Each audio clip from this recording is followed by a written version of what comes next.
All right, let's do it live on a Monday edition of the program. I am merely Bo. He is the great Z. How you living, buddy? Doing well, man. We are through the preseason. Obviously, a very difficult couple of days coming up, not only for... Wait, let's have the joy. All right, let's have the joy. We're done with Yay! the preseason. Hey! Games that matter. Everybody plays. Boy, that was... And I don't... It's been a long time coming. Just as a quick aside, the NFL preseason, I don't know that it's ever been worse than it is currently. No. Nobody knows what to do. Some people do it one way, one people do it another. From an entertainment standpoint for the fans, I think it's just dreadful. Not necessarily us specifically, although we're part of it. Everybody. It's just bad. It's bad across the board. It's bad ball. Bad ball. It's tough. It's a tough watch. It's going to eventually get thank God it's over. 18 games, 2 preseason. Yeah.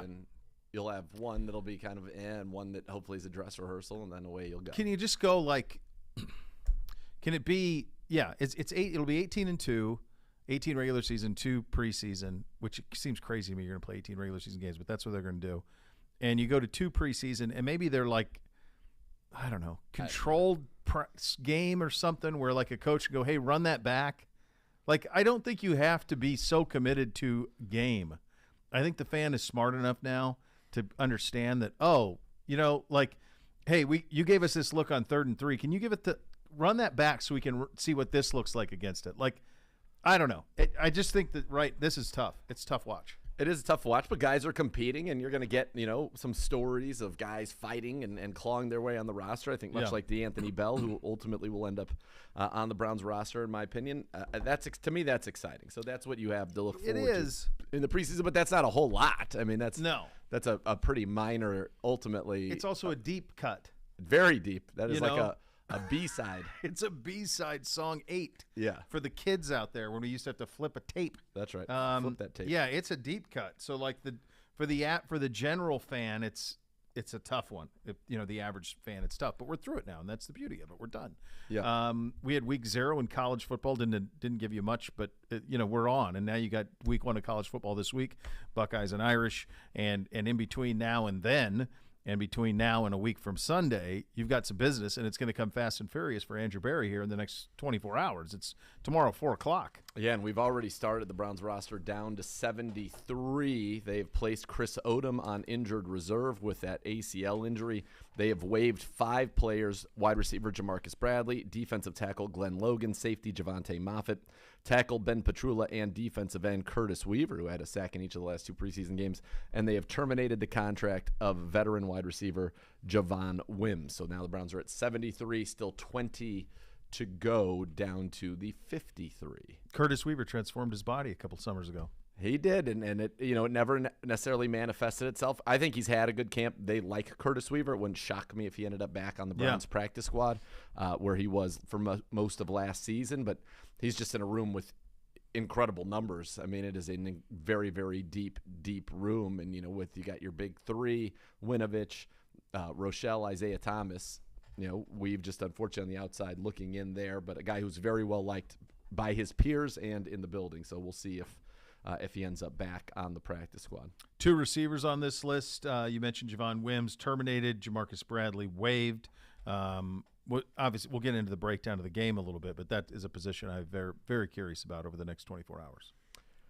Yeah, it is. It's the position to be curious about, honestly. Yeah. I think could the Browns, if you're saying of like the guys that you expect to make it, over the course of this roster, if we go through and do a little 53 at some point or take a look at some things like that, you're going to have the one position where I think like a guy that is a known recent draft pick of the Browns that could maybe defensive tackle. I think they could still look for somebody on the backup of a defensive tackle, and then wide receiver. It feels to me, and it is very hard to watch Anthony Schwartz struggle the way that he is.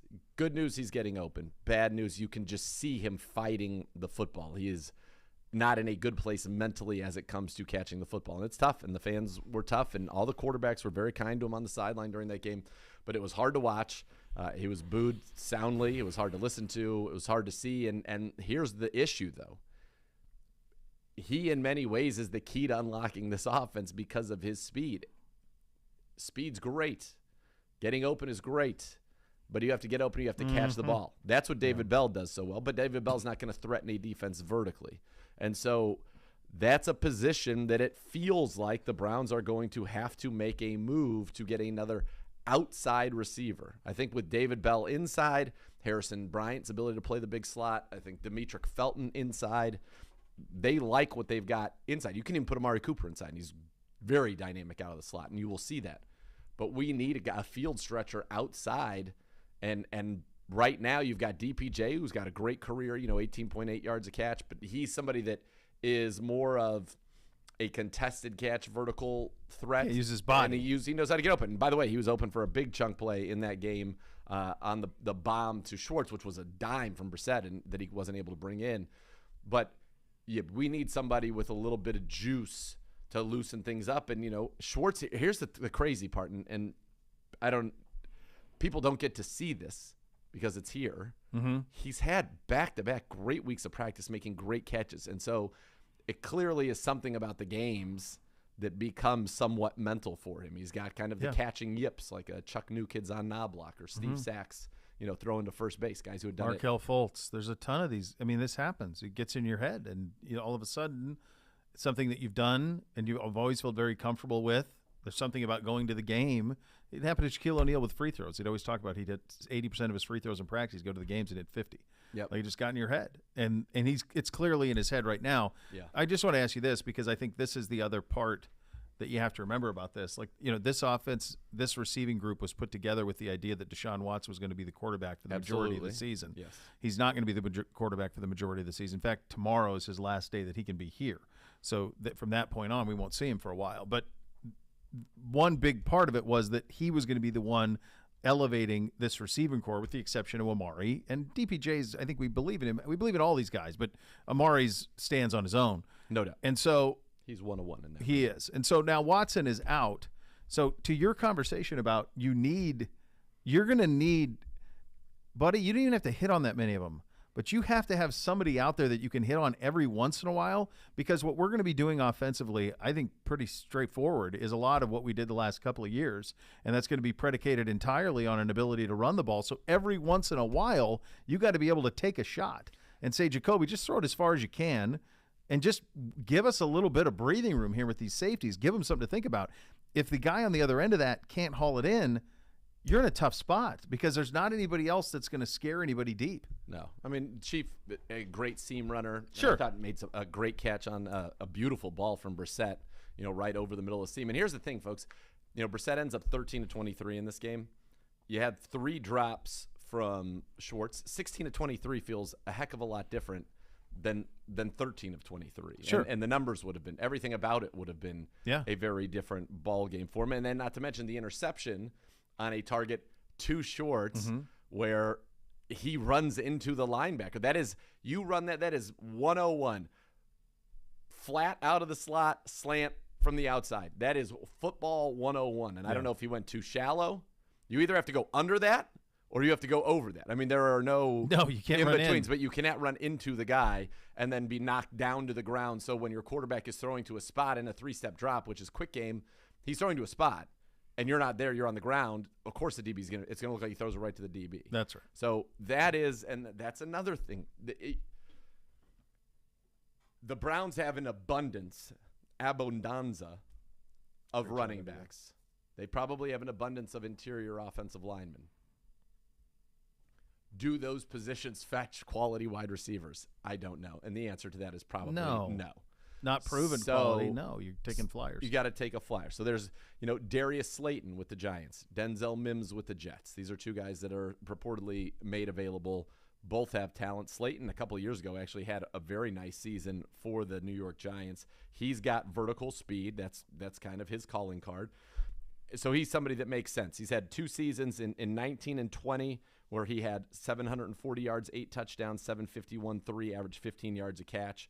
So that's somebody that, has that kind of juice that maybe you would be able to give a look to. He's had a 40-yard plus reception all 3 years in the league last year. It was banged up, so he didn't play as much. Those numbers were down. And they brought in Kenny Galladay. Mm-hmm. He's somebody that would be intriguing. Denzel Mims was, I believe, a former second-round pick of the Jets out of Baylor, I believe. Seems I have right. that. We'll see that. Second round, yep.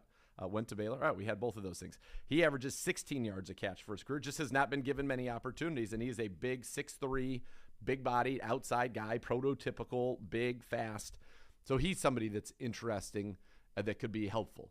Nobody that the Browns get, barring a mega deal that would be an unforeseen type of a mega deal. Yeah. Nobody that the Browns get here is going to be necessarily like a weak early season savior. So the put only that way out you of your get mind. one of those guys is to trade a corner. I mean, you'd have to trade an Right. elite when you're Which not you're doing not that. doing. So you have to trade an elite to get an elite. You're not running backs and middle linemen aren't getting it done. So you're a football team that is going to win doing what you've done before, and that is 2 tight end sets. That is running the football with Nick Chubb and Kareem Hunt. That is playing excellent defense, what the Browns did certainly over the second half of the year, and it's taking care of the football. That's the one thing that would be different.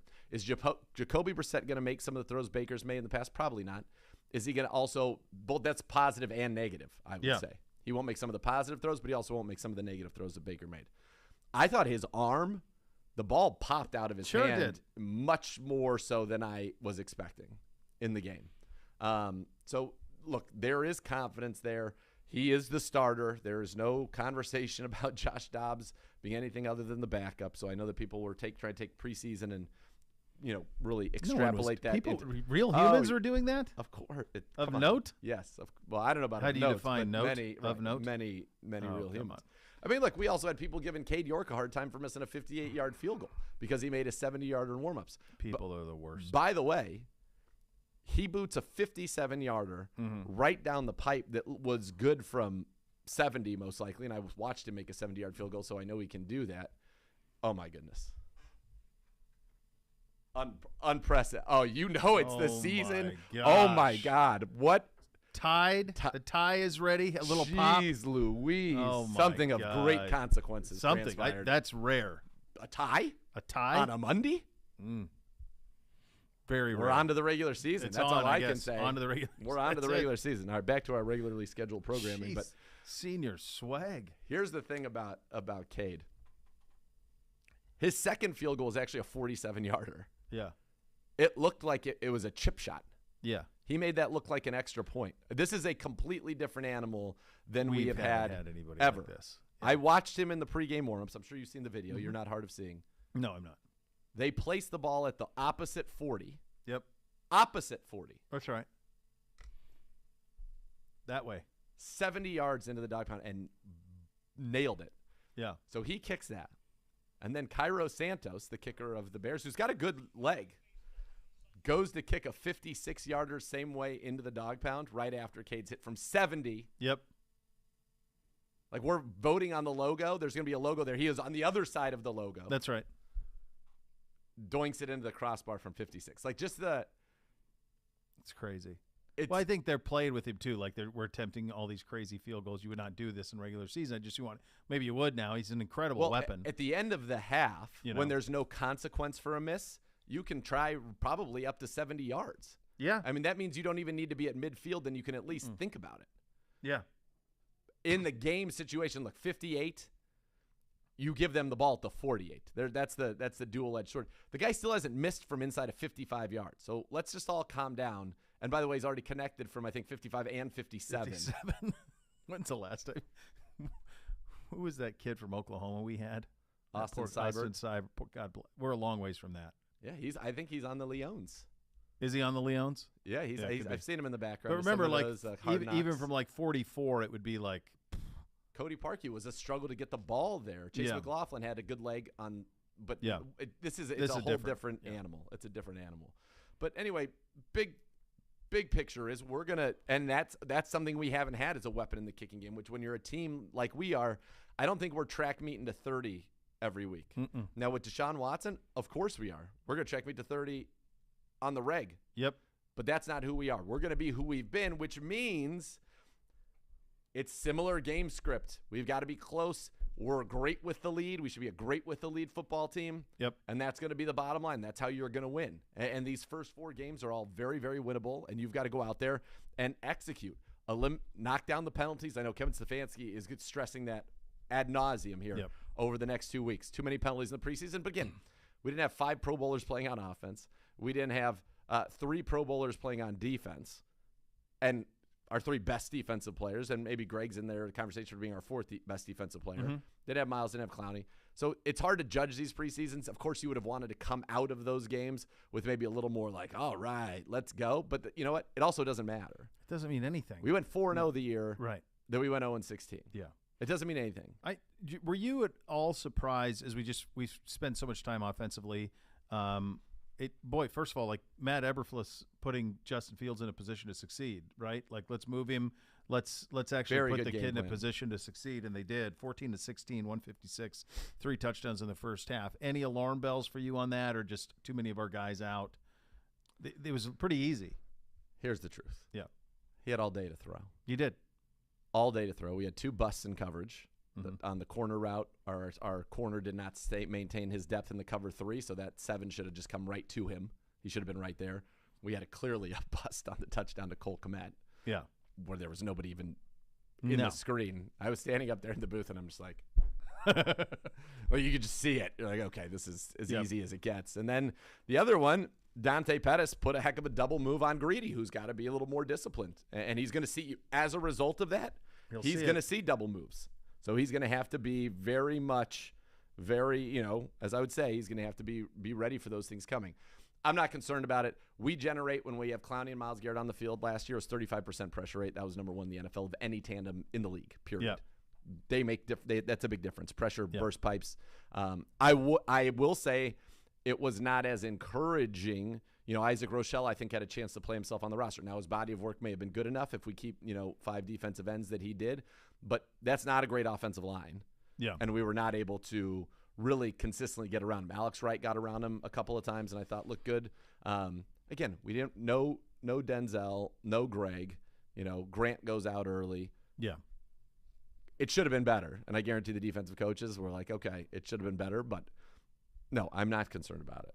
That wasn't – you're going to have to flip the switch. Our best players are going to have to come in without having played and flip the switch, but that's what they do. They are the best players. I think they're fine. And we had 5 of those guys, 5 people who didn't play were in the top 100. Yeah. In the league. That's right. That's why, I just think that goes back to the statement off the top. Just preseason football is tough. Speaking of sad day, Nana was so chesty. Great effort so confident. by Nana. She put an incredible effort on the Congo hat. It is better, but it's still not wearable. It's better. It's wearable around the house. For sure. And to practices. It's not a game day cap anymore. No. As currently constructed. No. It is stunning to me that the dye from an otherwise it became one with the fibers. That it entered the fibers, and now the Congo hat is no more as a game. So good job out of Nana. I was really hoping to be able to find my Congo hat. Yeah.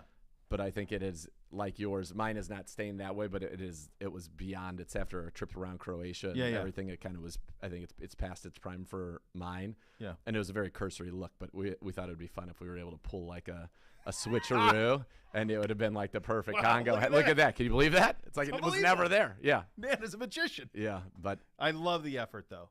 Oh, she gave it a lot. Incredible effort. I can tell. Bleach. Ajax. She was getting on there, trying to get in there.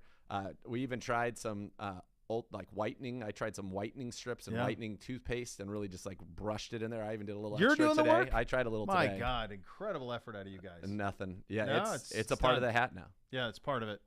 It's a sad day. Sad day. And she was funny. My mom Nana would stand 20 feet away from me and hold up and be like, "See, you can't see it." I'm like, "No, I can't see it from there, but come closer." I gave her the great line: "Good from far, but far from good." Yeah, good effort though, Nana. Great, good job, Nana. All right, very good. Also good. Anytime you have dragons, that's a win. Shows. Throw me some dragons. Find the dragons part, but the dialogue, the gist, visiting all places that were places of consequence in the Game of Thrones in a different era and a different use for them. It was an electric show last night. Yeah, it's a bonanza. The show's going to be a bonanza. Without flaw last night, I would say. Yeah, the only thing I think that is going to take a little getting used to is it's pretty much all on a set. It's all in rooms. You know what I mean? Up until that last 15 minutes when it's okay. Come now on, we're when going to you're spend our moving money through the smoke, or the cloud. Now we're like going to that spend our was- money. That was pretty cool. That was very, very cool. Yeah, it's going to be huge. The King's probably my least favorite guy, and I feel like we're going to be done with him shortly.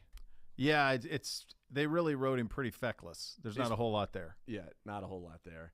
Although he did pull a stunning, in the name of love, a stunning move at the end there against the advice of everybody. Was that meant to surprise anybody, or because very clearly that's what was happening? Just for Rhaenyra, that was it, right?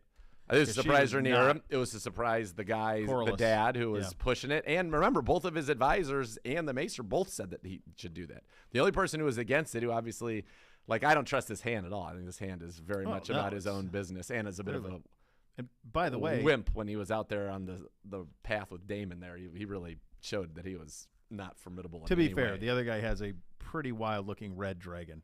Fine. Like that's the most You were the terrifying hand red of the king. Right, but the other guy is a little unhinged, and he has a ridiculous-looking red dragon that's more terrifying than any other dragon I've seen. Did you notice he's got a different body type? Oh, he's long. He's long. He's got like a long. lion's Yeah, he's lean. body. Yeah, but I thought Different look. Rainer's one that came in at the end looked like it would have squashed that guy. I don't know. You saw him perched on the side. They look like they were of similar. I don't know, felt there's like a lot going on. Rhaenyra's was like a Hulk Hogan type of a dragon, just like Yeah. a lot. Something about red in a dragon. The red looked it reminds you of Formidable. Smaug from Lord of the Rings. A little homage there. Yeah. I thought great show. Yep. The crab dude, mean spirited. Weird look. Yeah. And he's got that face. He looks. Not the most economic getting rid of your adversaries. Feels like that's going to be a long go of it. Lot to that. I feel like If you get rid of them a lot quicker. For sure. But if Yeah. you know that crossing this man, the consequences may be one of the worst, longest, most painful deaths Sure. imaginable, it makes you. But If he's I just feel gonna like if off he's- with my head, If like he's taking okay, out a lot of ships, like it feels like it's a real time-consuming process of elimination.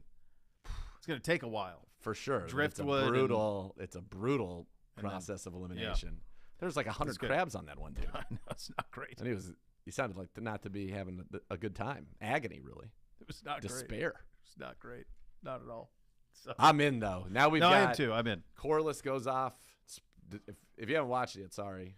Well, I just Don't think listen, that but you're set up you're now. set up. The table's set. Oh man, You know where this mega thing's going. conflict. Yeah, we're headed for it. We were wondering, okay, how does this fall How do apart? all of the people involved in this that are the most powerful people in this world all basically extinct 200 years later? Pretty close to extinct. There's not much left of them 200 years later. Cause man, Yeah. I think you're gonna have dragon on dragon violence, Yeah. and that's gonna cause, as you know, a great bit of destruction. I think if you make the niece 14 instead of 12, it's a little easier to wrap your head around. Well, that scene was just That was like- crazy. I that think was it was crazy. supposed to be that way. So you're like, there's no way he can do this. Correct. But it was so obvious that there was no way. Like the fact that others were being trying to be reasonable about, oh yeah, you got to do this. Unite the two Valerian houses. Well, how about I just stay in mourning for another 5 years and then we can have the Then we'll conversation. talk about it. Yeah. Right now, it doesn't seem like that's The this is daughter, the and path. by the way, the daughter's. I love her. I'm sad that she's gonna be replaced. I think this girl's got great presence. Yeah, and she's gone pretty quickly, I think. Sad. If you believe everything that you see. All right, you'll hear from Coach. Cut downs. We're already down to 73. We got to get down to another 50. We got to get down to 53 That's right. by tomorrow at 4:00. So you'll hear from Coach Stefanski some of the highlights from his podium yesterday, and then Z goes one-on-one with AB coming up a little bit later. We're off and running. You'll listen to Cleveland Browns Daily on 850 ESPN Cleveland.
Well, there's a new way to cheer on your Cleveland Browns with the help of your favorite four-legged companion. Barking Backers, presented by Milk-Bone, is the Browns' newest club for pet parents worldwide. Sign up today at barkingbackers.com. Barking Backers, the fan club for dogs. And here is Coach Stefanski at the podium from yesterday. Kind of really sharpen in on some things. You guys are down. Make sure that we're fresh going into the weekend, and then start our preparation in earnest on Carolina coming out of Labor Day. And on the injury update front, like I told you guys last night, Teller, Delpit held out precautionary. If in a normal game, they would have gone back in. Odom, unfortunately, ACL tear, he will miss this season. And then a bunch of guys that hopefully we're getting back here into practice the next few days, and they're all progressing well. But with that, I'll take any questions. Yeah, Kevin, can you just address, you've had a little bit of a lack of continuity because of all the injuries on your offense, Michael Woods, David Bell, the list goes on and on. What can you do between now and the opener to make sure that those guys are working as a cohesive unit? And do you feel like you're kind of playing catch up at all? Not really, Mary Kay. I think you're right in that you have to make every one of these practices count. As we move forward and guys return from injury and those type of things. But kind of like we talked about with evaluations, all of this is a body of work. So it's all the work that you've done in the spring, that you've started in training camp and these preseason games. I think they all add up to get you ready to play week one. But injuries are a part of this game. I would venture to guess all the 31 other teams are dealing with similar things where guys are in and out of their lineup. You gotta navigate it. Hey, Kevin, I got a couple injury things for you. A.J. Green and Ronnie Harrison Jr., are there anything significant there where they could miss time? No. Expect those guys to be ready for week one. Okay. And then from a roster evaluation standpoint, when guys like Michael Woods II and Chase Winovich miss a bunch of time in camp, how hard is that to kind of figure out if they should be on your roster when you get to week one? Yeah, I think it's part of it, Scott. That's something that really, those type of things seem to happen year in and year out, where you lose a guy and you got to really go off what you saw prior to losing him, and then go off of your evaluation on when you acquired said player. So that's what we'll continue to do with all these positions. Hey, Kevin, I have an injury question too. Jack Conklin, you've been easing him back into practice. Is he ready for a full load every game here? Yeah, I think what we've done, Jeff, with Jack is make sure that we're progressing at an appropriate pace. I think we've done that. We'll work through the next 4 days of practice to see where he is and continue to give him more. He's done a very, very good job with everything that we've given him. He kind of has hit all those mileposts, but past what we're going to do tomorrow doesn't really serve me to think about what he's going to do, in a week from now, 6 weeks from now, really focused on the next 4 days. With Anthony, obviously he's having some struggles. From a coaching and teaching standpoint, you give him positive reinforcement, you give him as many reps as you can. Is it as simple as that? Is it just more? Well, I think with each guy, Tom, I think you really work with each player on a case-by-case basis. Anthony had a tough stretch. I think everybody understands that, but, we support our players. We support our players when they're going through a tough stretch, and it can be anything. And it's easy to do with a guy like Anthony, who's very, very accountable, and he works very, very hard. So that's what I'll continue to do. That's what we'll continue to do. Hey, Kevin, with a guy like D'Anthony Bell, how cool is it when an undrafted rookie, flashes, makes an impact, and then really pushes for a roster spot?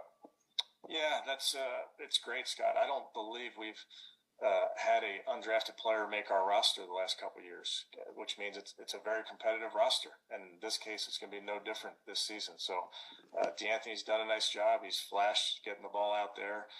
Last night he did that back at Jacksonville, but it's a competitive battle to make one of these 53 spots.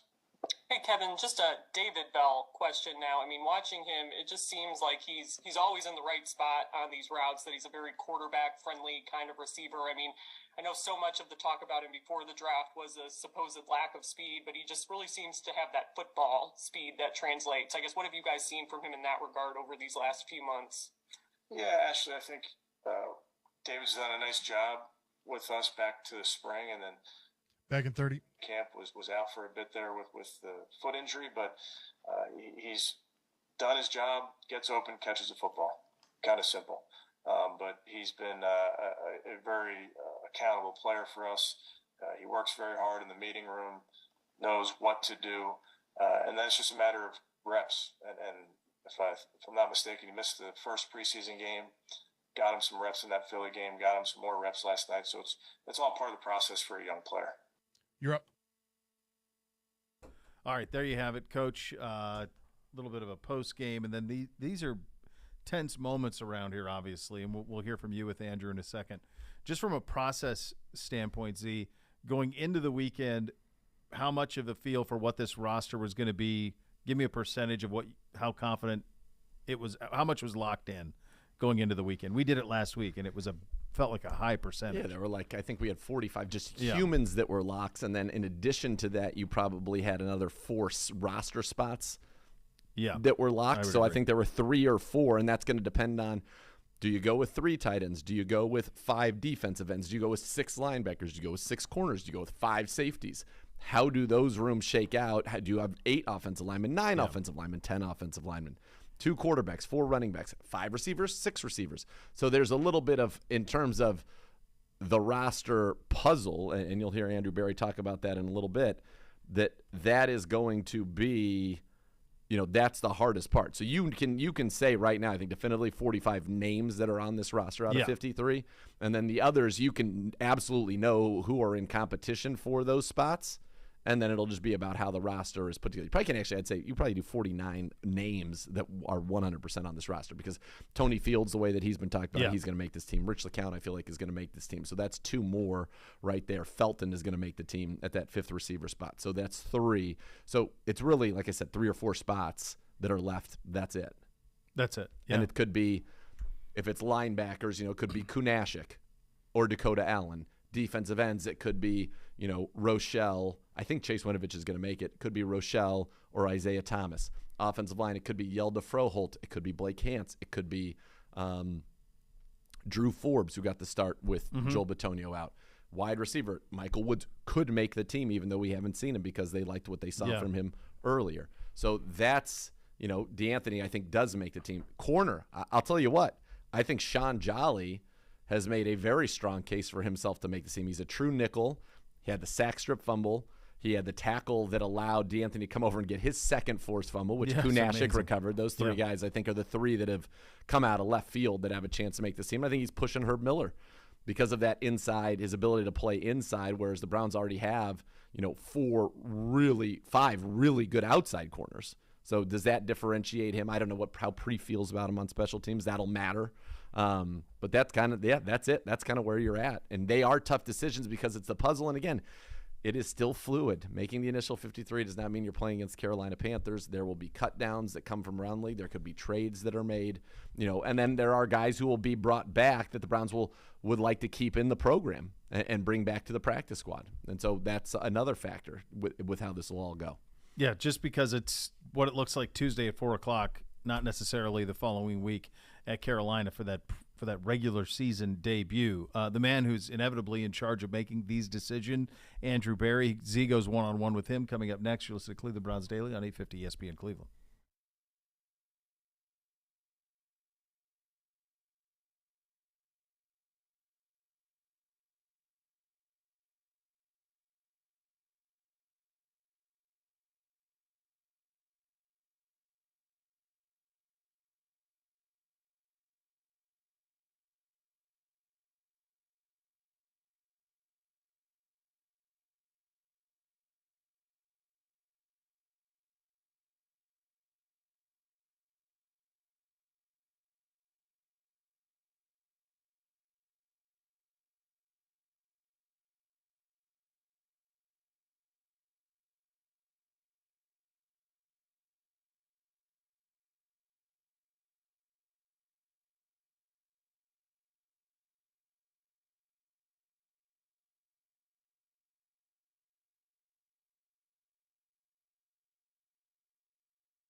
And the Bath Authority can give you that bathroom of your dreams. You can transform your current bathroom from a custom bath for a spa-like experience. Let the Bath Authority make it a reality for you at a fraction of the cost of the competitors. The Bath Authority is our area's premier bath and shower remodeler. Expert factory-trained installers. Give them a call now. You get $500 off your next custom bath or shower remodel. Call 216-220-8399 or go to thebathauthority.com. It's where affordability meets quality with the largest selection of bath projects, all made in America. Change your bathroom from outdated to outstanding. They'll do it for you again in about a day. Superior products with expert installers at thebathauthority.com, 216-220-8399, $500 off your next custom bath or shower remodel. And now here's Z, one-on-one with AB. Roster cutdowns are coming. You guys are down 9 minutes. Tuesday.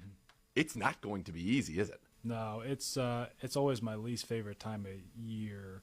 Not actually just because they're hard decisions strategically, but because you've been with these guys for several months, and they've really worked hard and busted their tails and done everything they can to make the team.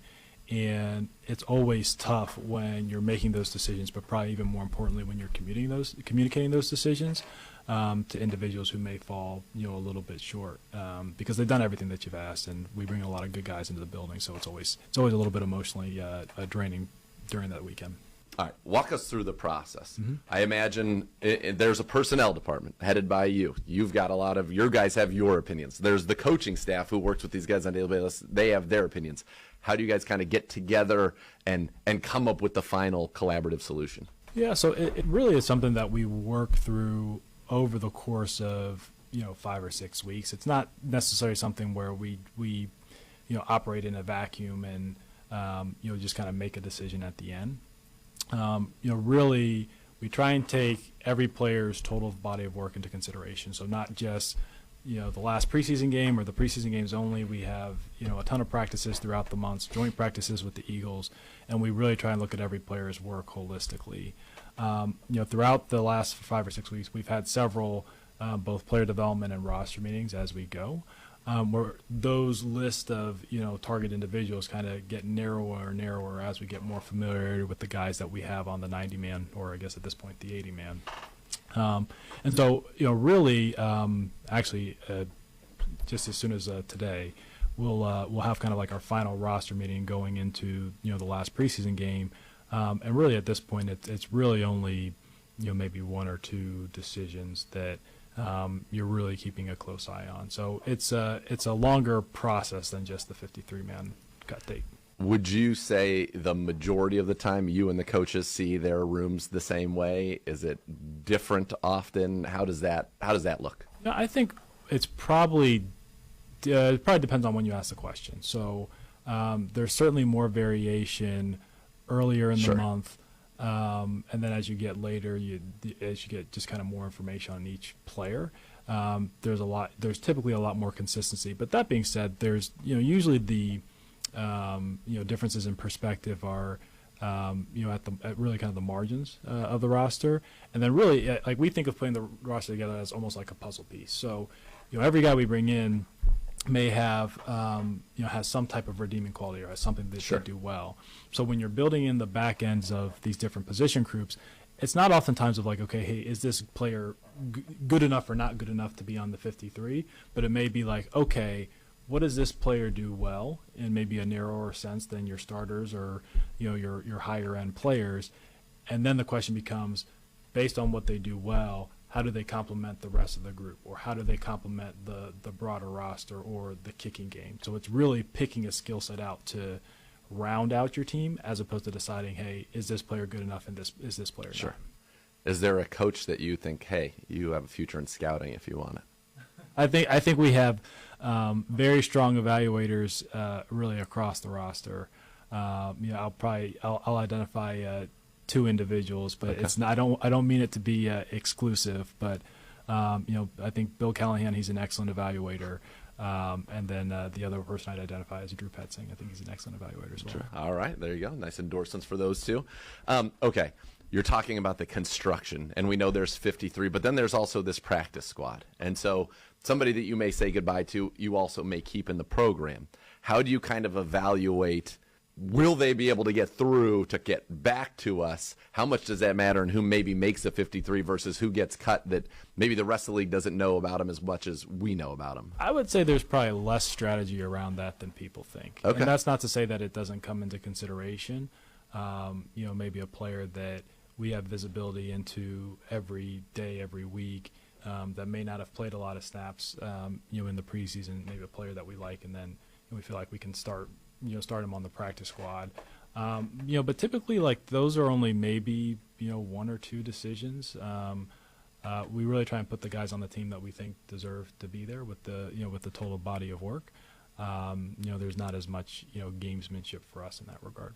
All right. You mentioned it's part of the construction, and you could look at it and say, okay, we have 53. We have an offense, we have a defense, we have 3 specialists. So 25, 25, 3. That's not always how it works out, obviously. How do you deal with, and I'm not saying this is the case for us, but maybe it is, if the defense has more guys that should be on the 53 than offense, how do you weigh that, and where do you try to get that balance from one side of the ball or the other? I don't necessarily subscribe to the notion that it should be balanced. Like, I think you can have well-balanced teams. I think you can have well-lopsided teams. So, our perspective and our philosophy is let's try and keep the best 53, with maybe some loose constraints, right? We're probably not going to have, 0 offensive linemen on a 53 and 10 kickers. But, sure. But within, like, what are, the traditional norms, we don't really operate under those constraints. And a big reason is because every year every team sets their 53, but it's really fluid throughout the year, and it's probably very transactional throughout probably the first month to 6 weeks of the season. So I think to be handcuffed by positional constraints, certainly like in the first initial cut, when you also don't know what pool of players is necessarily going to be available to you in the coming days, I just never subscribed to that notion. That made a ton of sense. How do you look at, let's take the tight end room, for example. You got David, you got Harrison, and then you've got some guys, Miller Forrestall, Nakia Griffin-Stewart's played very well. Zaire Mitchell-Payton's an interesting kind of young prospect, and then you have Johnny Stanton who can do a bunch of things. How do you balance okay, we know there's 2 for sure on the 53, right?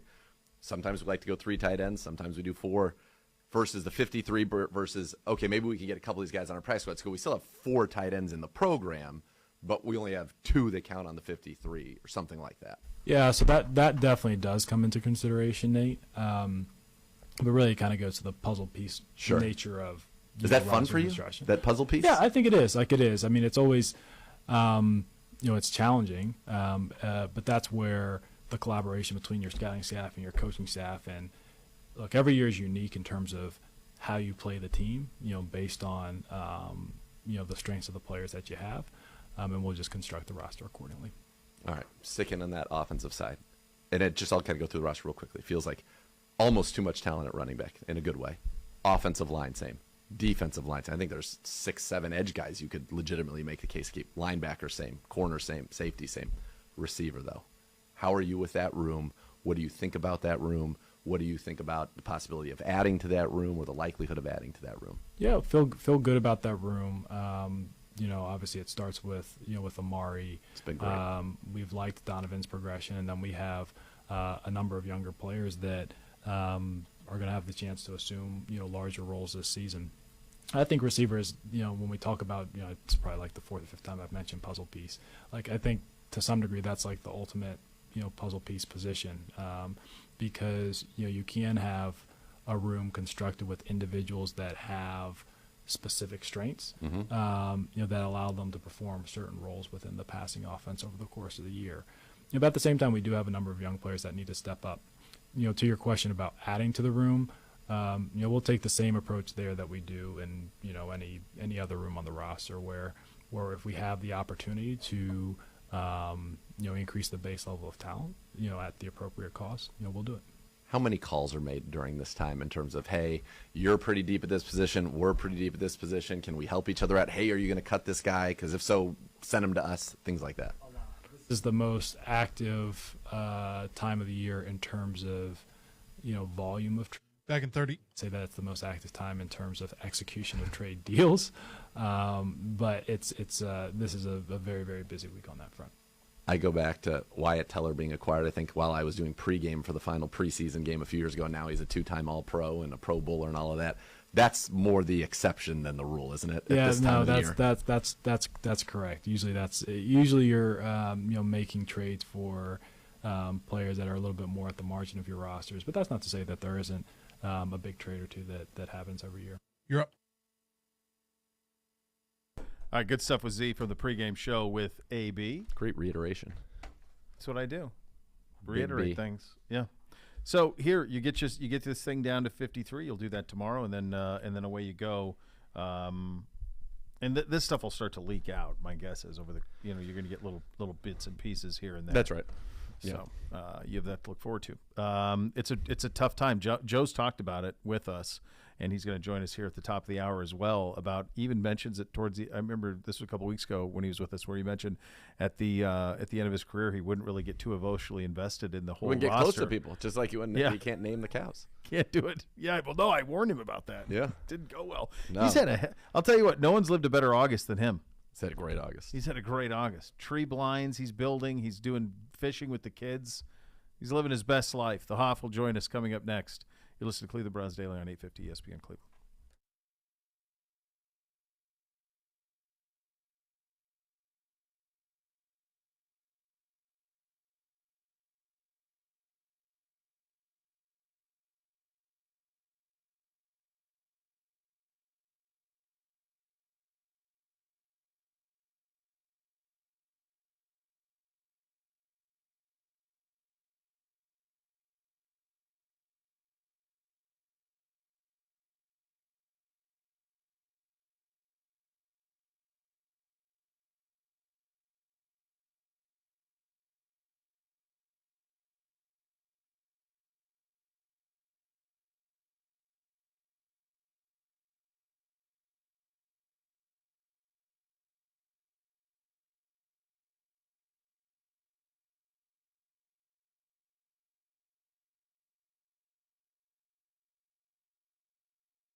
Rumpke Waste Recycling, family owned and operated. Whether you join them as a customer or as an employee, you'll become part of the family.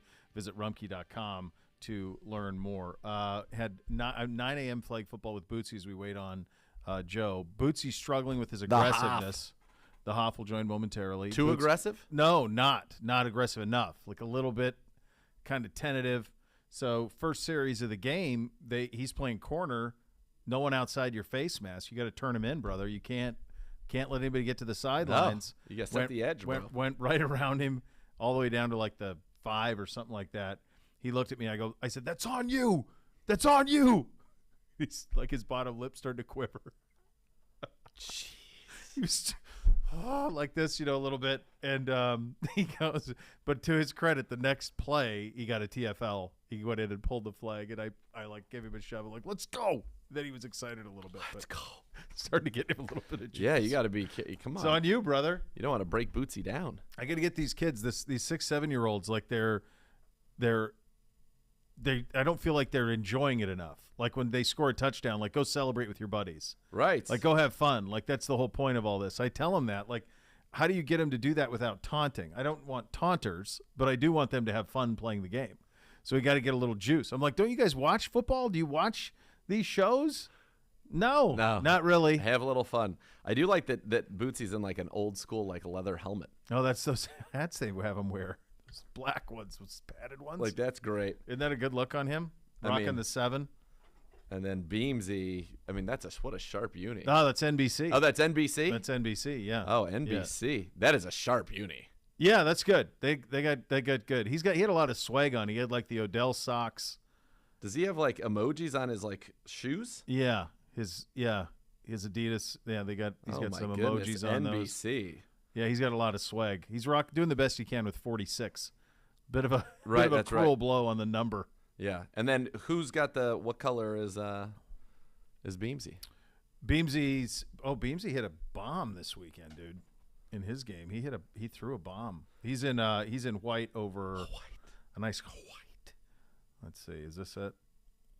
I got Joe. I mean, we could go to Joe, but then you'd miss. Yeah, there's a little. Oh, baby. Yeah, hit a bomb. That's me. Love it. Yeah, very excited. The youth football, very exciting. Hoff isn't there yet. Let's head out. Let's talk to the Hoff.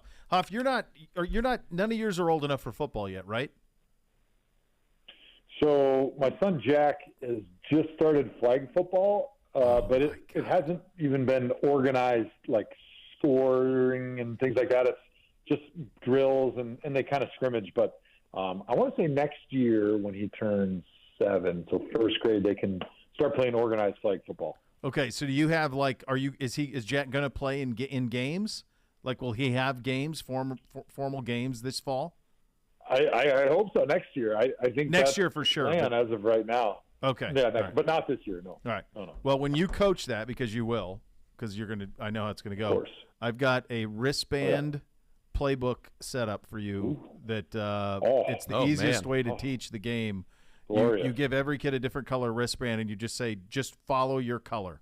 Oh. And they learn through osmosis versus saying 28 lead or whatever, and you don't even worry about any of that. You just you'd say follow the color, and then like little dogs, they do. Oh, amazing! Little osmosis, Jones. Yeah, it's beautiful. It's a beautiful thing. Yeah, I look forward to that. I love it. You've had a good August, buddy. Fun on the pregame.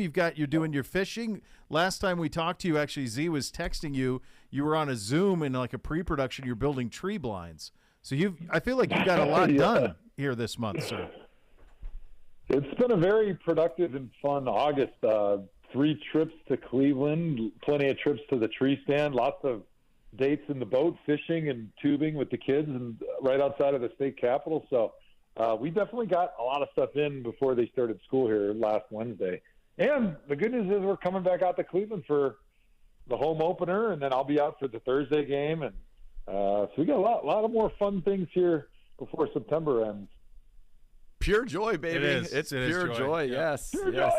Let's go. And, of course, the Hoff dropped a great pure joy in preseason game number 2. Love it. Real quickly, and then we'll move on, obviously, because we're not dwelling on the preseason, but you were there calling the action. What your thoughts on what you saw in that third and final preseason game against the Bears? Yeah, it's always tough to really kind of extrapolate too much because all of your best players are still being held out in that situation. But it was an up and down game. I thought Jacoby Brissett, even though his stats didn't reflect it, I thought he was pretty solid in that game. He did a nice job delivering the football where it needed to be. He wanted to improve the rapport with his tight ends and running backs, and he hit the tight ends a bunch of times when he was in there. They weren't able to move the football. A lot of it was drops and inefficiency at the receiver position, getting to the right spot, which is concerning, there's no doubt. And in the secondary, I think we lost Grant early on in that game, and it seemed like the communication wasn't there because there was a lot less in the secondary, and Justin took advantage of it. So overall, up and down, there was good things you're going to take from it, but going into the first game, it kind of leaves you with I'm not exactly sure where they are right now, and so a little bit unsettled, but you definitely still have a couple weeks to kind of tighten things up and hopefully get everybody healthy that got nicked up in the game on Sunday or on Saturday, and hopefully you can get that win down in Carolina. Joe, how do you make sense of I mean, you saw 3 different games, you saw different approaches from different opponents. If you're Stefanski, if you ran a team, if you're Andrew Berry and you ran a team, how would you run preseason? Because it's so different. Like, as you mentioned, we played some starters, but not all. Not our best players, not the ones who, if they got hurt, you'd be in a whole lot of trouble. Yet we play Brissett, and he played in the game. So you're trying to get him a look. How do you balance all of that? Because, I mean, I love this off the top of the show. I think preseason football is it's a tough watch. I know coaches are getting a lot out of it. It's a tough watch from a spectator standpoint.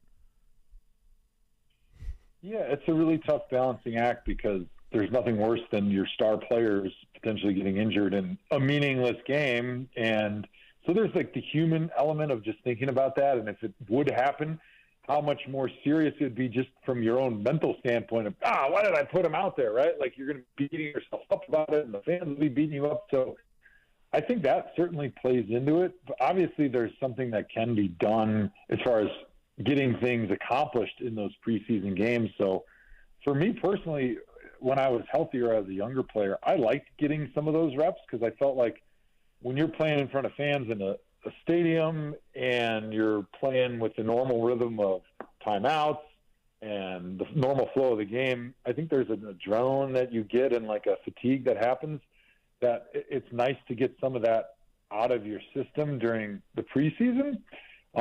It is also nice to feel like you're kind of getting your feet under yourself a little bit with your teammates all out there, like the starting units. But I will say that they do get more of that in practice than we did because they are doing these joint practices. So they are getting a little bit of that in the joint practices. And I will say, too, with the additional games, so now they're playing 17 games, it does make every regular season game a little less important as far as just the strict wins and losses goes. And so I'm sure something they probably don't say, but it definitely comes into consideration is, hey, we're okay using that first game kind of, not that you're going to ease into it, but like if it takes the entire first game to just kind of figure things out, we're okay figuring it out in the first game versus putting guys out there in preseason and potentially having significant injuries to our best players in those preseason settings, which they can be a little bit more helter-skelter. I think your players can be a little bit more exposed to injury because you aren't game planning, because you do have a mix of starters and backups and guys that maybe don't have as much body control and aren't used to being in the positions that they should be in and maybe are a little bit out of control because they're trying to make the roster and they're trying to, get the coach's attention. And sometimes that leads to them taking chances and falling on back of people's legs and jumping on piles when they shouldn't. So I think all those things go and are taken into consideration. And I think that's why most teams now just don't see them playing many of their great players in the preseason. Makes sense. And there is no right answer, and a lot of teams are going to do it a lot of different ways. Let's talk for a second now just kind of about this football team. And we come out, and obviously you mentioned it earlier, the receivers. That's a big question. I have 2 questions for you, Hoff. Number one, are you okay with the wide receiver room as currently constructed? Is that a room that you would like to add to? And then number two, how quickly, in reality, can somebody who comes into the team, as you were on many teams that brought 4, 5, 6 guys in after the 53-man cuts, how quickly can they actually be productive? Well, to your first point, I'm with Bo a little bit. Like I was hoping that there was going to be a veteran added to that room at some point during training camp. Yep. If for nothing else, just to have somebody who's reliable. Like, hey, he's going to be in that spot. He knows how to get open. He may not be as fast as they used to. You can kind of utilize his strengths. Stefanski and that offensive staff is really smart. Like they can understand what you do well and call plays to your strengths and put you into those positions for success within the offense. But I think they've been pretty steadfast the entire time about, hey, we feel good about this room and we want to see who the guys are that kind of can step up and win the job and garner a little bit more play time. And I think if they would have done something, it would have been at the beginning of training camp. I don't think they would have waited until now, because you are getting a little bit later in the season to try to start adding guys, especially for that first week. But to your second point, Nathan, I think if you do get a veteran receiver in here, it's just a matter of him understanding the vocabulary and then quickly figuring out, all right, hey, these are the routes they're going to ask me to run. Maybe these are my package of 15 plays that I'm going to be in there even 1 week after showing up.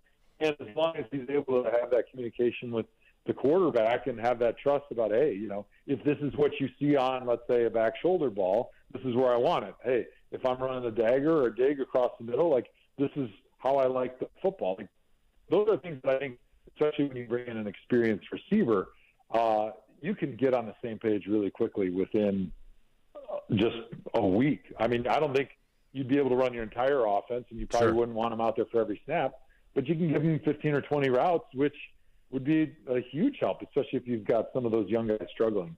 Joe, I want to ask you about Anthony Schwartz. He's had 2 great weeks of practice, but when the lights are on in the games, we've seen the drops, right? And we saw what happened when you can't run into a linebacker on that route that leads to the interception. Have you? Has anything like that ever happened to you, where it feels like it's very clearly a mental thing? My hunch is probably not. But have you ever had a teammate that just there was a mental block of something that they've done a million times, but for whatever reason just couldn't get over it? We've seen it in other sports. Have you ever had any firsthand experience with that? So as a lineman, the nice thing is that it's never been that extreme, because typically by position you can just go a little harder and they can kind of overcome whatever maybe mental limitations you have. Certainly there's been times where I feel like maybe I didn't have enough quickness out of my set, and so I was trying to overcompensate by going harder, and maybe it made me a little bit out of balance and susceptible to some other things. But when you're talking about catching the football or kicking the football or snapping the football, those are purely mental, just like a golf swing, just like a putt. Like, if you get that mental block inside of your head, you can't try harder. That's just not the answer. Like, the only way you get beyond that is through the mind. And, there's a lot of different ways, working with psychologists, meditation, things like that, practice, building confidence in a game setting. But you have to get beyond that mental block, or it's like, it's like the yips. It's like throwing to first base. Like, it's easy. We know you can do it. But if your brain is telling you you can't do it, until you're able to prove to your brain in one of the different methods to do that, you're not going to be able to do it. And unfortunately, that's what it seems like Schwartz is dealing with right now. Like you guys said, he looks great in practice, and all of a sudden, here comes game day, and the routine things are not routine anymore. Unfortunately, they have not been routine, and the Browns need him, or they need somebody to fill that role in this offense, and we'll kind of keep an eye on if the Browns do ultimately end up making any moves at that receiver position. All right, Hoff, what's it like? So today the Browns had a walkthrough, no media availability. They're already down to 73. They've got to get down to 53. What's it kind of like in a walkthrough today? What is the atmosphere like? What are people thinking? Because there are people who know they're on the team, and we were saying it earlier. I think there's probably 48 to 49, maybe even 50 guys who know for sure they're on the team, and it's going to come down to 3 spots across a variety of positions depending on how they want to fill out this roster. What's the mood? Well, I think the mood is trepidation, right? You're kind of walking on eggshells a little bit. Even though guys that feel like they're probably safe, that are maybe in that 40 to 45 range, where us as fans, us as media members are going, oh, yeah, he's a lock. Those guys are still nervous, because you never have any idea who is going to be a surprise cut from another team. Right. And even though you've clearly won out in your position group, and yep, they're definitely going to keep, let's say, like tight ends. Oh, we know we're going to keep 3 tight ends. They've told you that, or whatever that looks like. But all of a sudden, the Browns are looking at the waiver wires, and there's a tight end over here that we have rated significantly higher than somebody that we have on the roster. And even though he's done everything he can to win that job, and he feels like he's easily won that job, there's somebody else on another team that got cut that shouldn't have been cut. And all of a sudden now the Browns are saying, hey, we can improve our roster by bringing him in, and we didn't expect it. So I still think that there's a lot of trepidation, even among the guys who clearly won the spot within that room that they're in. And I would guess that right now, because the roster is unsettled, the walkthrough is probably mostly review from the weekend's game where they're going over corrections, and maybe they're just barely starting to look towards the Panthers where they're maybe starting to walk through some of the basic concepts. They're maybe trying out a few plays that the coaches had drawn up that they think they like versus different looks that the Panthers will get in. So they're just going to start putting it on tape so that those coaches can then take that film of the walkthrough and go back and start kind of evaluating and talking about, hey, how do we like this concept versus the Panthers offense or defense? How do we like it out of this personnel grouping? How did it look when our guys did it? So I think it's kind of like a rough draft day, and honestly, they're just trying to get through those final cuts before they really buckle down and do some real football stuff. How much more advantageous for the teams is it to have this coming 2 weeks before the start of the season as opposed to the past where it would come kind of over Labor Day weekend and guys who are just added to the team would have, a couple days of practice to get ready. Now you'll have, you'll have at least some work over and get the playbook a full week earlier. It's almost like having a bye week. Mm-hmm. Like we would play Wednesday or Thursday, and then you'd come in Friday, you do the review, and cuts would happen kind of on the weekend and through Monday, Tuesday. But for the most part, it felt like you were moving right into a normal week. And if anybody got dinged up, like it was kind of tough to get healthy in that short span. You had a lot less time to start practicing against your first opponent. Whereas now, you got 2 full weeks, basically a bye week and then a normal game week. So you got a lot of extra time, which is really nice to be able to, get guys healthy, but then also install that game plan in a reasonable amount of time. And then you can tweak it, right? Like in a typical week, you're installing on Wednesday and Thursday. And if something doesn't look right, you don't have a whole lot of time to either scrap it or tweak it or go back to the drawing board and kind of start over in those personnel groupings or some of those formations. But now you got an extra full week. You can basically go through a full week of game planning and then start over from the beginning if you wanted to, if there was areas of need or position groups that you just didn't feel comfortable with that game plan. Hoff, you going to Camp Randall Saturday? I am. You know it, man. I know It's going to be an easy victory, hopefully, Illinois State. Right. But it'll be a good one because it's a night game, and the kids are so excited. They're so fired up. I mean, they have no idea if it's Alabama or Illinois State. So to be able to put a W in the win column for them will hopefully be a great time. Give me a Hoff Saturday tailgate for a 7:00 primetime Camp Randall kick. What's that look like? Oh, baby. Oh, baby. Without the kids, it looks a lot different. More fun than with the kids. A little different with the kids. We're going to bring the kids, like I said. So we'll get there probably at like 3, 4, and then we'd like to go down. The band is huge in Wisconsin, like a lot of places. I'm sure Columbus is the same thing. So we'll kind of watch like the little pregame band concert with the kids. We'll watch the players show up, and they do this cool arch march where they kind of walk. It's not that far. It's, maybe a quarter mile, less than that even, from where they get off the buses, and the fans kind of line both sides like a lot of teams do before they get to the stadium. So we'll watch that, and then we'll bring some cornhole and some footballs to the parking lot and a cooler of refreshments, and just let the kids run around with some of their friends that are coming. So it'll be a great day. Hopefully the weather's awesome, and hopefully make some good memories. Will everybody make it to jump around? That's the plan. That's what we said. So being it's a night game, it's going to be a little later night than they normally have because we're tough parents. We get them in bed by like 7:30 or 8 every night. But that's what we said. All right, kids, we guarantee we're going to stay till jump around, and then we'll leave after jump around. So that's one thing you can't miss. You know, here's the thing, folks, about Hoff. The man always has a plan.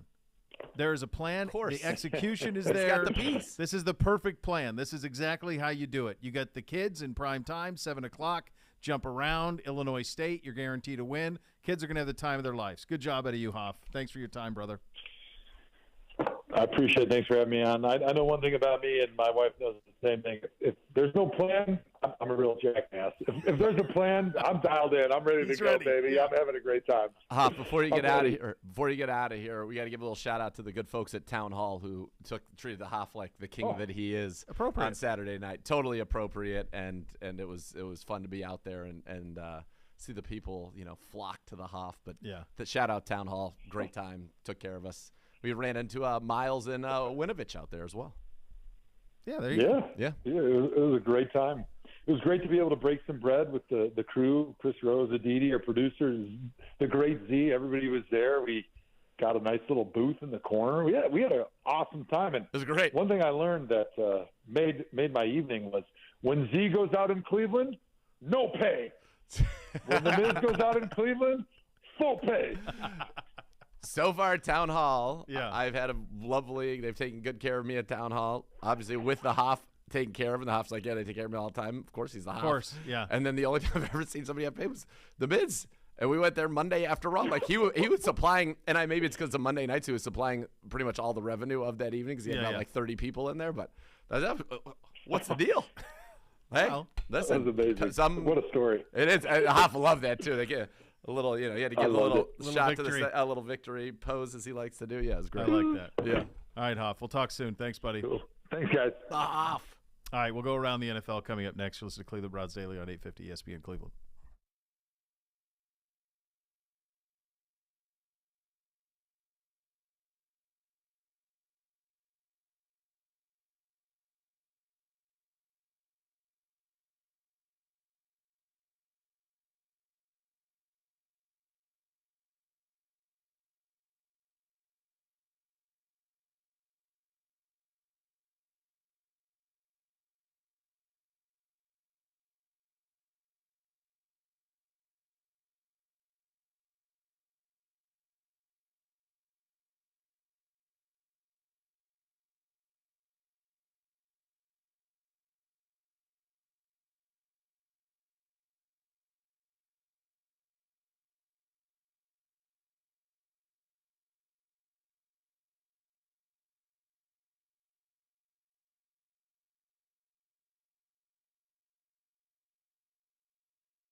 Rumpke Waste and Recycling, family owned and operated. Whether you join them as a customer or as an employee, you'll be part of the family. Visit rumpke.com to learn more. We'll go around the league in a second, but I cannot believe I've not shared this story with you. This isn't parody. It's not The Onion.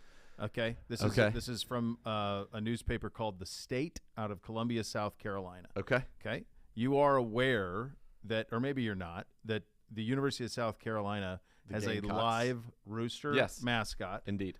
That's a rooster. Okay. Yeah. And his name Cock-a-doodle-doo. is Sir Big Spur. Okay? This much you know. Now I believe I can read directly from The State. Why'd they come up with that name? Hold, please. Okay. South Carolina's live rooster mascot is about to debut a new name change.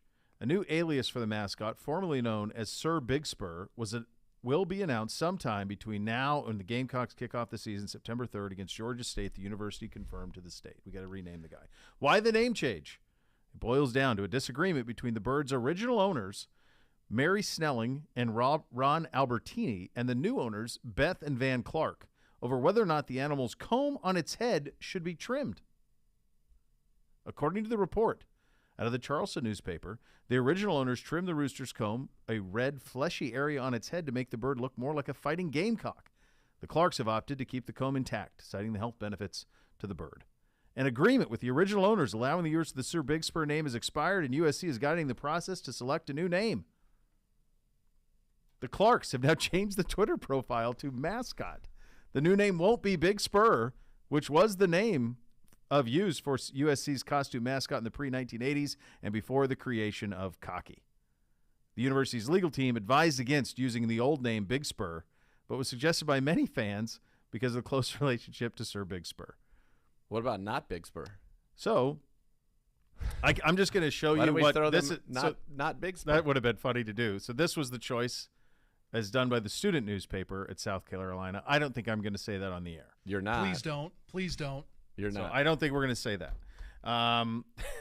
Nick, please don't. Please don't. He's really I saw this weekend, and I was like, please, God, don't say this. I'm not saying it. So they've named him. They've named the rooster the General, as opposed to that one or Sir Big Spur or anything like that. They could have even called him General Spur. What I want to know from you, okay, first of all, isn't that just a delicious piece of nonsense? Yes. What is the going rate for a used rooster mascot? Like, how much was he sold That's for? right.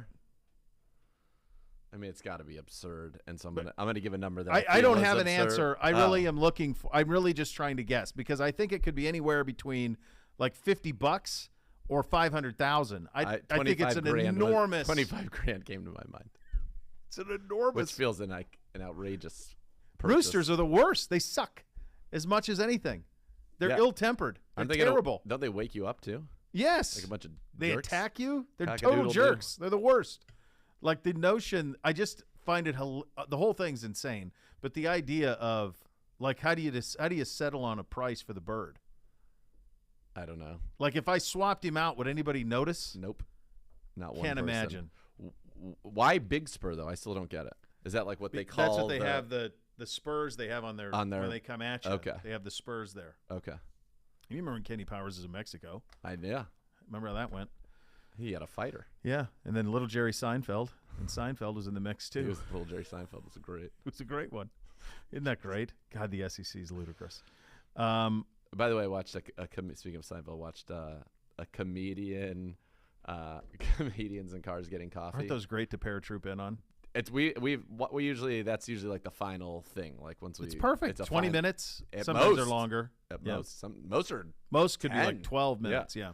So we watched Steve Martin last night. Oh, he was great. So great. And their car like broke down. Yeah. Which was hilarious. Yeah. And Martin was not pleased about it. I don't think that the car broke down. Because he made fun of it. It's like, have you done this bit before? Yeah. And Jerry's like, yeah. Yeah. Jerry's annoyed. Yeah. Yeah. Yeah. Those are great. It's funny. But he's done. He's just done with it. I've Yeah. done it. I guess who else more could he talk to? He did pretty much everybody you'd want to.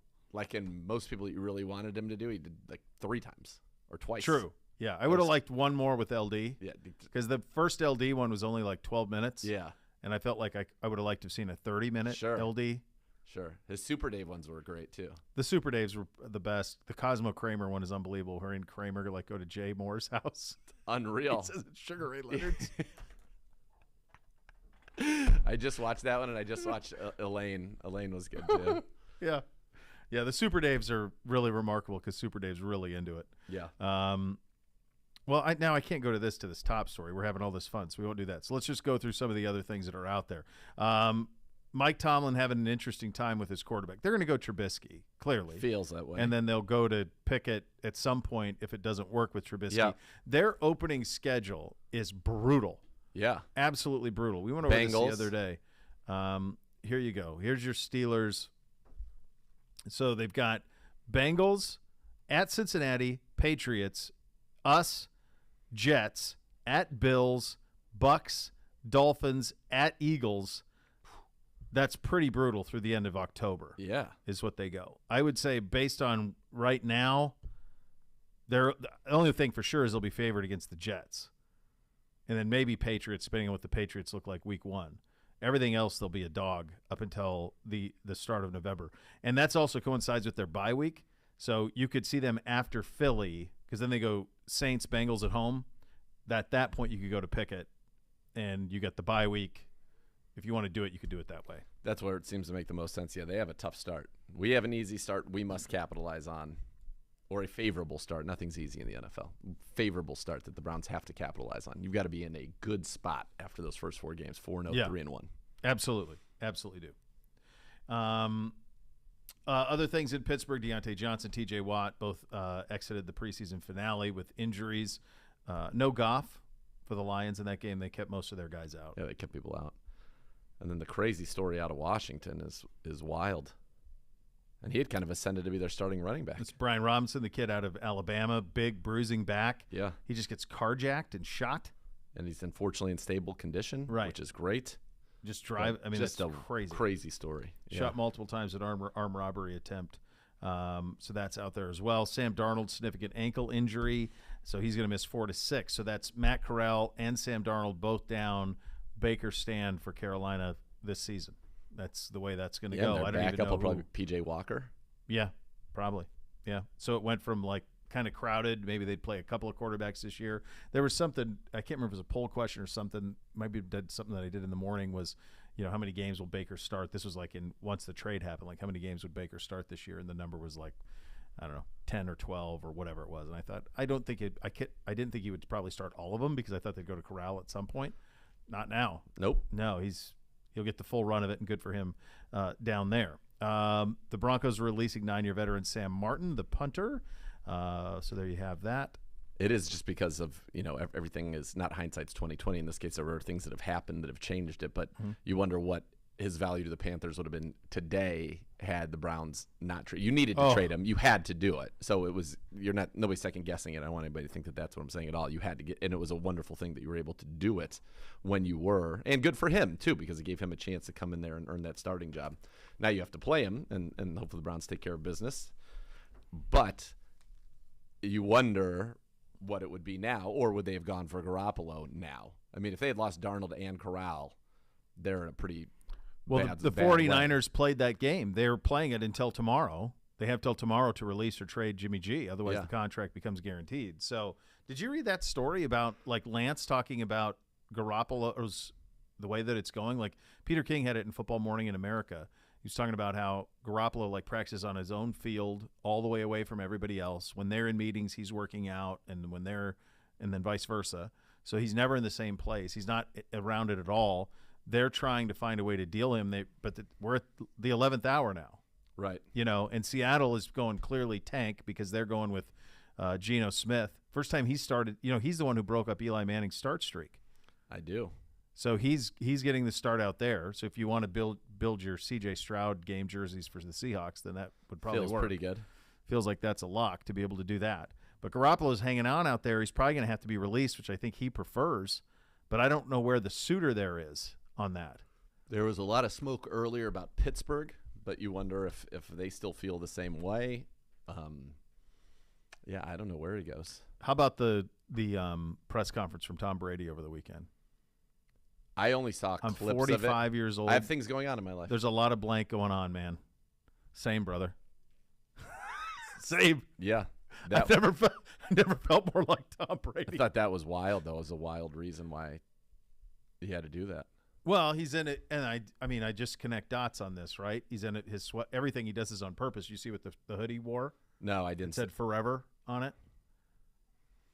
Yeah, so I think that's the deal there. He's fighting for some things, man, but he's so candid now with this stuff.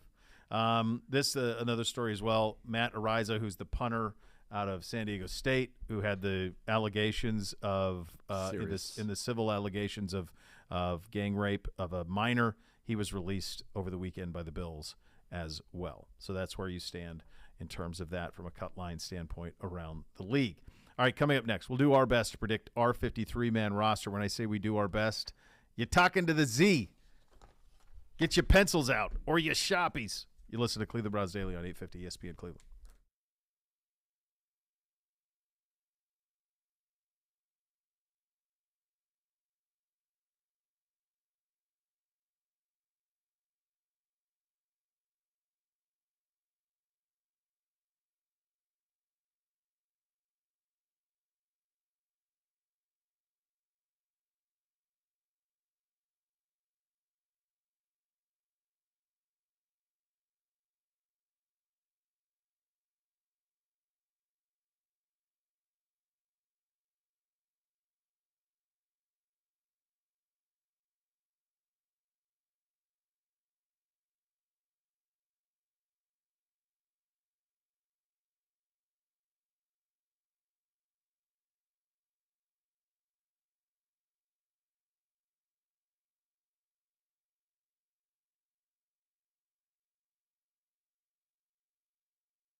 The Land on Demand now free in the palm of your hands during the entire month of August. ESPN Cleveland, the Bath Authority, giving fans free access to the Land on Demand for all the news you don't want to miss.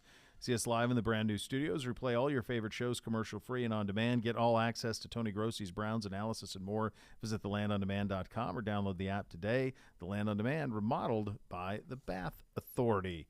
All right, 53 it is, buddy. All right, 53, and these are certainly not scores. This is my best guess at what your the best guess is pretty good. Listen, not a Sharpie, but I go felt tip.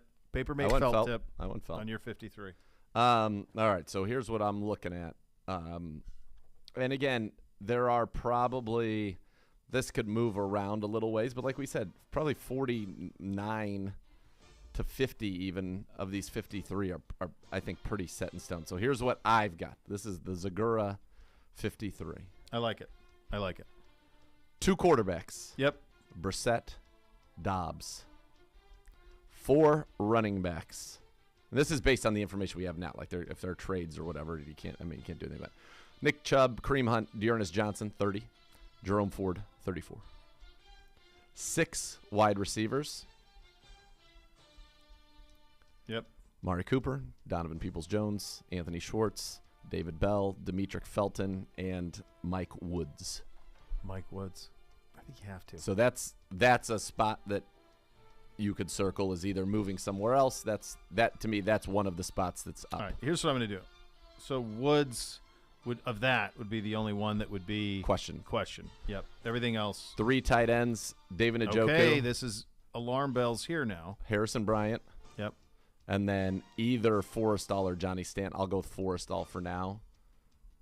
But it's Forrestall, Stanton. And I think they like the key too, but that's a definite parentheses. They could go with 2 tight ends or 3. I don't think you'll get 4 on this roster. 9 offensive linemen. Okay. Jedrick Wills, Joel Bitonio, Ethan Posick, Wyatt Teller, Jack Conklin. Backups, Chris Hubbard, James Hudson, Michael Dunn, and Yelda Froholt. Yelda Froholt. So that's put Yelda in he goes in parentheses. So that could end up being Blake Hance. Yep. Drew Forbes. But I think the other 8 are pretty set. All right, I like it. All right, so that's 24 if my math's right. Do you agree? You got 12, 18, and 6, 24. On offense. Okay, defense. I've got 5 defensive ends. I've got Myles Garrett, Jadeveon Clowney, Alex Wright, Chase Winovich, and then in a parentheses, this is one that I think is very much up for grabs. I don't know I think if it's for today, it's Isaac Rochelle. If it's for the future, it's Isaiah Thomas. But I do think it'll be 5 defensive ends. Thomas Rochelle. All right. And right now I would probably say Rochelle. Okay. But I love Isaiah Thomas, and they do too. 4 defensive tackles. Jordan Elliott, Taven Bryan, Tommy Togiai, Perry, and Winfrey. Now, that's one that could, if there's a cut somewhere that they're intrigued by, that's one that maybe could change. I have 6 linebackers. Okay. J.O.K., Anthony Walker, Jacob Phillips, Sione Takitaki, Tony Fields, and Jordan Kunashik. And I'm not even sure I have to parentheses him, but we'll parentheses him for now. Could be Dakota Allen, but I think Kunashik. And now that could also be 5 linebackers. So that's do we need to parenthesize the 6th linebacker? Or do you think a 6th linebacker's on there? We just don't know who it is. I think we need to just keep it there because that's one that could be moved around. But I think Kunashik would be the guy. Okay. 6 corners. Denzel Ward, Greg Newsome, Greedy Williams, MJ Emerson, AJ Green. Those are all locks. And then the 6 would be the parentheses would be Herb Miller. I think Sean Jolly made a real strong case, but I do think Herb Miller is a premier gunner. And I think that will be what keeps him on the roster, but it wouldn't surprise me to see Sean Jolly here in our program. All right. And then 5 safeties. And I don't think we need a parentheses. There. Yep. John Johnson, Ronnie Harrison, Grant Delpit, Rich LeCount, and D. Anthony Bell. That gets you to 26. Let's get you to 50. And then specials. Charlie Hewlett, Cade York, Corey Bajorquez. So, in fact, the only ones that we even put either or was Forrestall Stanton, Thomas Rochelle, Miller Jolly. And I think you could say on some level Froholt Hance I think that there's room in there. If they wanted to go with 8 linemen, they could. If they wanted to go with 9, they can't. There's things that can move around, but that's where I'm at as of right now. 24 offense, 26 defense, and you feel pretty good about that. But that just goes back to the point of it's a handful of spots. I mean, I just want to know what I got to see that. Wide receiver. That's the big question. Does that stay tomorrow at 4:00? Is that what it looks like next Friday when you're flying to Carolina? Here's the thing that's hard about it, to me, is if the Browns do work something out. Mm-hmm. My hunch would be that they'd probably end up going with if it was a running back, let's say, that was moved. They probably keep those 3 tailbacks and go 7 receivers. I don't know that they are willing to let go of any of those 6 per se. Yeah. For somebody else at this point, especially if it's an outside guy, because they like Mike Woods, and they're not like the people who think that the Schwartz era is coming to a close like now that's not happening. Nope, that is not. So that's where it is there. So you have some movement around. You could still go, 2 tight ends, 10 offensive linemen, 2 tight ends, 7 receivers if you wanted, if the move is made that way. But I feel really good about the defensive side. My really only question on the defensive side right now is it Isaac Rochelle or Isaiah Thomas? Expert job out of you, brother. So much more to come. You're listening to Cleveland Browns Daily on 850 ESPN Cleveland.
Got about 2 minutes. You're up.